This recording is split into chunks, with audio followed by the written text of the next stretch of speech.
আমার ভাইজান পীরজাদা কাসেম ভাইজান পচা শামুকে পা কেটেছে। দল চয়নের ক্ষেত্রে তার আরও ধৈর্য ধরা দরকার ছিল, বিবেচনা করার দরকার ছিল। আজকের দিনে বলবো তৃণমূল কংগ্রেসকে চয়ন করার ক্ষেত্রে মুফতি আব্দুল মাতিন সাহেবের একটু বিবেচনা করা দরকার ছিল।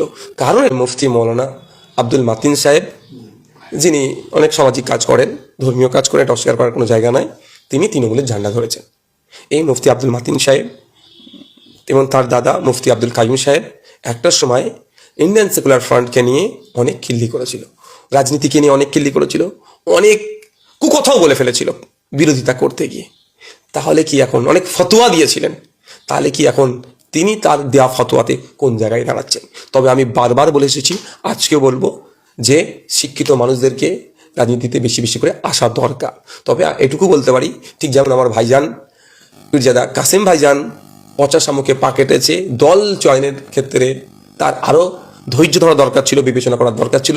আজকের দিনে বলবো তৃণমূল কংগ্রেসকে চয়ন করার ক্ষেত্রে মুফতি আব্দুল মাতিন সাহেবের একটু বিবেচনা করা দরকার ছিল। কারণ একটা তৃণমূল কংগ্রেস একটা বড় পলিসি হচ্ছে এটা, যার এই আব্দুল মাতিন সাহেবরা দেখুন বিভিন্ন সময়ে মুসলিম ইস্যুতে তারা প্রতিবাদ করেছেন, কিন্তু লাস্ট বেশ কয়েকটা বছর আমরা অদ্ভুতভাবে লক্ষ্য করছিলাম, হরিয়ানাতে কিছু হলে, গুজরাটে কিছু হলে, অসমে কিছু হলে, ত্রিপুরায় কিছু হলে, উত্তরপ্রদেশে কিছু হলে, মুসলমানদের উপর অত্যাচার হলে এনারা খুব সুন্দর করে প্রতিবাদ করতেন মুসলিম জাতির হয়ে। কিন্তু ওয়েস্ট বেঙ্গলে মুসলমানদের উপরে যে প্রতিনিয়ত তৃণমূল কংগ্রেসের সরকার দ্বারা কোনো সময় পুলিশের অত্যাচারে কাস্টোডিয়াল ডেথ হচ্ছে, থানার মধ্যে লকআপে ডেথ হয়ে যায়, পিটিয়ে মেরে দিচ্ছে, জেলে পিটিয়ে মেরে দিচ্ছে, আনিস থেকে তামান্না বা তিলোত্তমা বা যা কিছু প্যাসিফিক যদি বলি, মুসলমানদের যে দুরবস্থা চলছে, ওবিসি নিয়ে সব থেকে বড় শিক্ষিত মুসলমানদেরকে ধ্বংস করলো, যে রঙ্গনাথ মিশ্র কমিশনের সুপারিশকে পুরো ধ্বংস করে দিল, তা নিয়ে কিন্তু এই ধরনের যারা সমাজসেবী বা রিলিজিয়াস যারা লিডার বলে দাবি করে নিজেদেরকে, বা স্কলার বলে নিজেদেরকে দাবি করে, অদ্ভুতভাবে কিন্তু এরা চুপ ছিলেন। হয়তো চুপ থেকে কোনো একটা জায়গায় বার্তা দিতে চাইছিলেন যে আমি তো তোমাদেরই লোক, প্রয়োজনে তুমি আমাকে ব্যবহার করতে পারো। তাহলে আমার এইটুকুই বলবো সাধারণ মানুষের কাছে, যে দেখুন যে সংবিধানে মানুষের কন্টেস্ট করার পূর্ণ স্বাধীনতা আছে, যে যেখান থেকে ইচ্ছা কন্টেস্ট করুক, শুধু এতটুকুই বলবো মানুষ চেনার চেষ্টা করুন। আমার ভাইজান পীরজাদা কাসেম ভাইজান পচা শামুকে পা কেটেছে, দল চয়নের ক্ষেত্রে তার আরও ধৈর্য ধরা দরকার ছিল, বিবেচনা করার দরকার ছিল। আজকের দিনে বলবো তৃণমূল কংগ্রেসকে চয়ন করার ক্ষেত্রে মুফতি আব্দুল মাতিন সাহেবের একটু বিবেচনা করা দরকার ছিল। কারণ মুফতি মৌলানা আব্দুল মাতিন সাহেব, যিনি অনেক সামাজিক কাজ করেন, ধর্মীয় কাজ করেন, এটা অস্বীকার করার কোনো জায়গা নাই, তিনি তৃণমূলের ঝান্ডা ধরেছেন। এই মুফতি আব্দুল মাতিন সাহেব এবং তার দাদা মুফতি আব্দুল কাইম সাহেব একটা সময় ইন্ডিয়ান সেকুলার ফ্রন্টকে নিয়ে অনেক খিল্লি করেছিল, রাজনীতিকে নিয়ে অনেক খিল্লি করেছিল, অনেক কুকথাও বলে ফেলেছিল বিরোধিতা করতে গিয়ে। তাহলে কি এখন অনেক ফতোয়া দিয়েছিলেন, তাহলে কি এখন তিনি তার দেওয়া ফতোয়াতে কোন জায়গায় দাঁড়াচ্ছেন? তবে আমি বারবার বলে এসেছি, আজকেও বলবো যে শিক্ষিত মানুষদেরকে রাজনীতিতে বেশি বেশি করে আসা দরকার।